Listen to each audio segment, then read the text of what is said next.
2016 থেকে 2019 পর্যন্ত বকেয়া ডিএ মিলবে এক কিস্তিতেই। ডিএ নিয়ে সংশোধিত ঘোষণা রাজ্য সরকারের। দুই কিস্তিতে নয়, একসঙ্গেই মিলবে 2016 থেকে 2019 পর্যন্ত বকেয়া ডিএ। 31শে মার্চের মধ্যেই 2016 জানুয়ারি থেকে 2019 ডিসেম্বর পর্যন্ত বকেয়া ডিএ মিটিয়ে দেবে রাজ্য। পেনশনভোগীরাও এক কিস্তিতেই পাবেন 2016 থেকে 2019 পর্যন্ত বকেয়া ডিএ। দুর্ভাগ্যের বিষয় যে সরকার এটাকে নিয়েও একটা চূড়ান্ত সঠতার মতো কাজ করেছে। কাজটা এভাবে করেছে যে তাদেরকে যে সময়টাকে বেশ ধরে পড়ে এই ক্যালকুলেশনটা করতে হতো সেটাকে তারা হিসেবের গরমিল করিয়ে সেটাকে কমিয়েছে এবং তার ফলে এক ধাক্কায় প্রায় 25% কমেছে, যেটা বছরে এআইটিপিআই মেনে দুবার করে দেওয়ার কথা ছিল ডিএটা, সেটাকে তারা বছরে একবার করে দিয়েছে। গ্রান্টি নেট খাতে যারা চাকরি করেন সরকার পোষিত ক্ষেত্রগুলোতে, স্কুল শিক্ষক, কলেজের শিক্ষক, বিশ্ববিদ্যালয়ের শিক্ষক শিক্ষিকা, শিক্ষাকর্মীরা এবং তার সাথে পঞ্চায়েত, পৌরসভা, ট্রান্সপোর্ট কর্পোরেশন সহ বিভিন্ন ক্ষেত্রে যারা আছেন তাদের ক্ষেত্রে কোনো রকমের কোনো অর্ডার বেরোয়নি এবং অর্থ দপ্তর থেকে সংশ্লিষ্ট দপ্তরগুলো বারবার করে জানতে চাওয়ার পরেও অর্থ দপ্তর কোনো রকম কোনো নির্দেশিকা এখনো পর্যন্ত জারি করতে পারেনি, জারি করেনি আর ইচ্ছা করে। সুতরাং এই নিয়ে জনমানুষে তারা দেখানোর চেষ্টা করছেন যে আমরা যা বলেছিলাম তার থেকে বেশি মিটিয়ে দিয়েছি এবং সেটাকে নিয়ে তারা সুপ্রিম কোর্টের কাছে গিয়ে তথ্য তুলে ধরার চেষ্টা করবেন। এই সবগুলোকে মোকাবেলা করার জন্য আমরা অলরেডি তথ্য জোগাড় করে সরকারের যে অপকর্ম সেই অপকর্মে পর্দাফাশ করার জন্য রেডি হয়ে আছি। 2016 থেকে 2019 পর্যন্ত বকেয়া ডিএ মিলবে এক কিস্তিতেই। গ্রুপ ডি এবং পেনশনভোগীদের অ্যাকাউন্টে সরাসরি চলে যাবে টাকা। এর পাশাপাশি গ্রুপ এ, গ্রুপ বি এবং গ্রুপ সি কর্মীদের বকেয়া ডিএ ঢুকবে পিএফ অ্যাকাউন্টে। আগে মার্চ এবং সেপ্টেম্বরে দুই কিস্তিতে 4 বছরে বকেয়া ডিএ দেওয়ার ঘোষণা করেছিল রাজ্য। তবে 2018 এপ্রিল থেকে 2015 ডিসেম্বর পর্যন্ত বকেয়া ডিএ কবে দেওয়া হবে সেটা এখনো ঘোষণা হয়নি।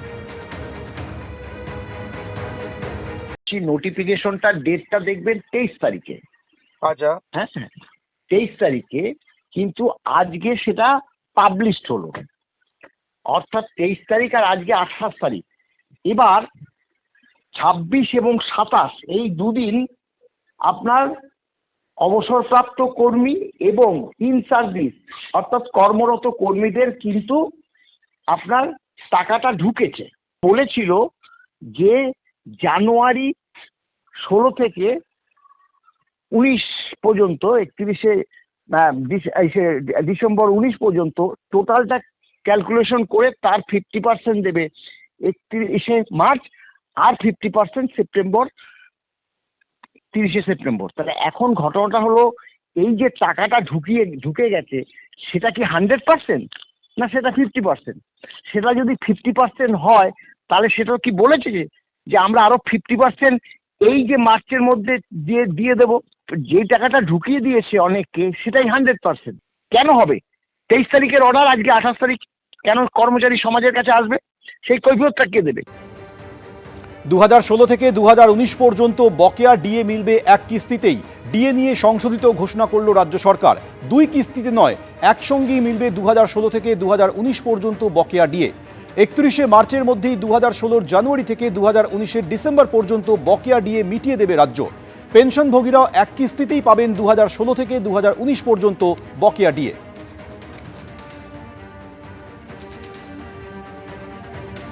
মমতা দিদি সবসময় ভিকটিম কার্ডের রাজনীতি করেন। শনিবার এই অভিযোগ করেছেন অমিত শাহ। বললেন, কখনো পা ভেঙে ফেলেন, কখনো মাথায় ব্যান্ডেজ করান, কখনো অসুস্থ হয়ে পড়েন। এ নিয়ে পাল্টা সুর চড়িয়েছে তৃণমূল। ममता दीदी ने हमेशा विक्टिम कार्ड का पॉलिटिक्स खेला है। बीजेपी मिथ्या कथा बोले। 2021 में चुनाव के बाद जो हुआ, पंचायत चुनाव के बाद किसका डीजीपी था? कैसे जस्टिफाई करेंगे अभिषेक बनर्जी? বিজেপি মানেই দাঙ্গাবাজ। ভিকটিম কার্ড থেকে ভোট পরবর্তী হিংসা, দাঙ্গাবাজ থেকে মিথ্যেবাদী, শয়তান থেকে বুলডোজার মডেল। এর চার্জশিট পাল্টা ওর চার্জশিট। অমিত শাহর সঙ্গে মমতা বন্দ্যোপাধ্যায়, অভিষেক বন্দ্যোপাধ্যায়ের বাকযুদ্ধে শনিবার উঠে এলো নানা প্রসঙ্গ। চরমে সংঘাত, দলগত আক্রমণ, ব্যক্তিগত আক্রমণ, চরমে সংঘাত। 5 বছরের জন্য ক্ষমতা দখল বলে কথা, বাদ যাচ্ছে না কিছুই।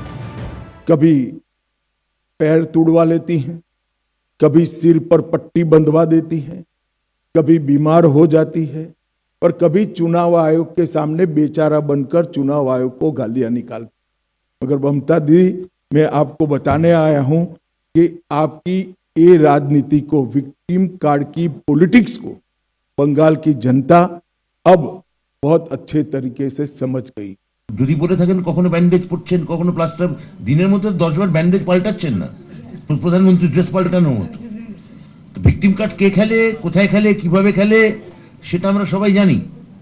হ্যাঁ, তো সারা পৃথিবীতে এখন এই ভিকটিম কার্ড খেলতে গিয়ে সব থেকে বেশি হাসির খোরাক কে, তাও আমরা জানি।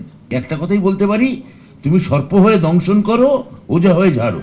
শনিবার এক্সান্ডারে অভিষেক বন্দ্যোপাধ্যায় রামনবমীতে অশান্তির প্রসঙ্গ তুলে লেখেন, নির্বাচন ঘোষণা হওয়ার ঠিক পরই নির্বাচন কমিশন ব্যাপক প্রশাসনিক রদবদল শুরু করেছে। মুখ্য সচিব, স্বরাষ্ট্র সচিব, DGP, ADG, IG, SP, DM, কলকাতার পুলিশ কমিশনার এবং এমনকি কেএমসির কমিশনারকেও সরিয়ে দেওয়া হয়েছে। কমিশনের এমন নজিরবিহীন হস্তক্ষেপ তাদের উদ্দেশ্য এবং সময়কাল নিয়েই প্রশ্ন তুলছে। 2021 में चुनाव के बाद जो हुआ, पंचायत चुनाव के बाद किसका डीजीपी था?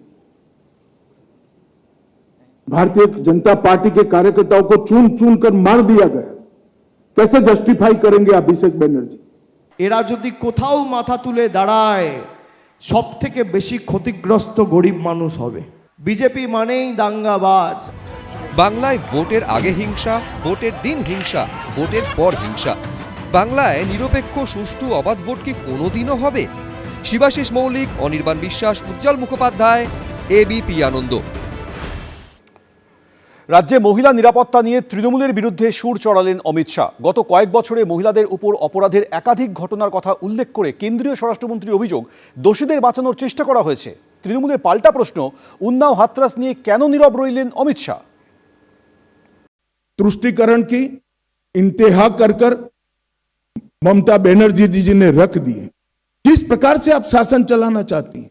মনে রাখবেন, বাংলায় আমি ইলেক্টেড চিফ মিনিস্টার থাকা সত্ত্বেও সব পাওয়ার কেড়ে নিয়ে সেন্ট্রাল গভর্নমেন্ট আত্মার দুই শয়তান,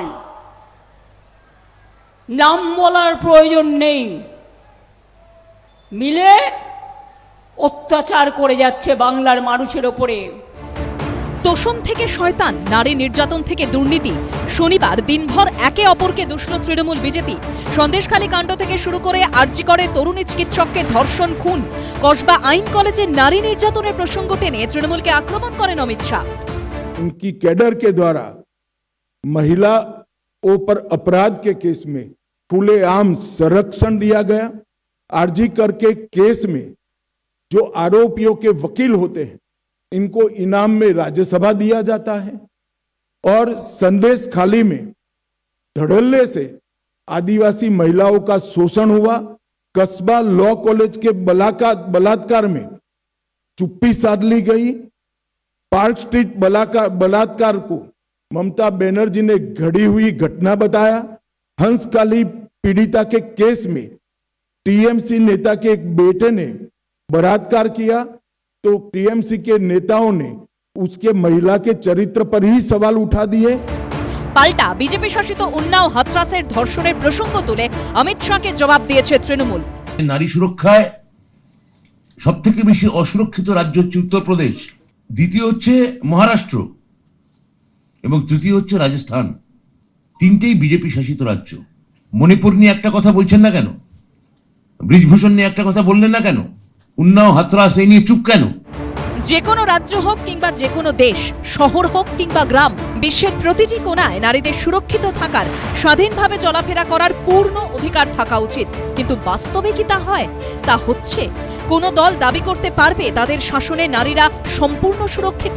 এইভাবেই ভোটের আগে নারী নিরাপত্তা নিয়ে যুগের পর যুগ ধরে আমরা ওরা রাজনীতি চলতে থাকবে? শিবাশিস মৌলিক, মনোজ বন্দ্যোপাধ্যায় ও অনির্বাণ বিশ্বাসের রিপোর্ট, এবিপি আনন্দ। এবিপি আনন্দ, এগিয়ে থাকে, এগিয়ে রাখে।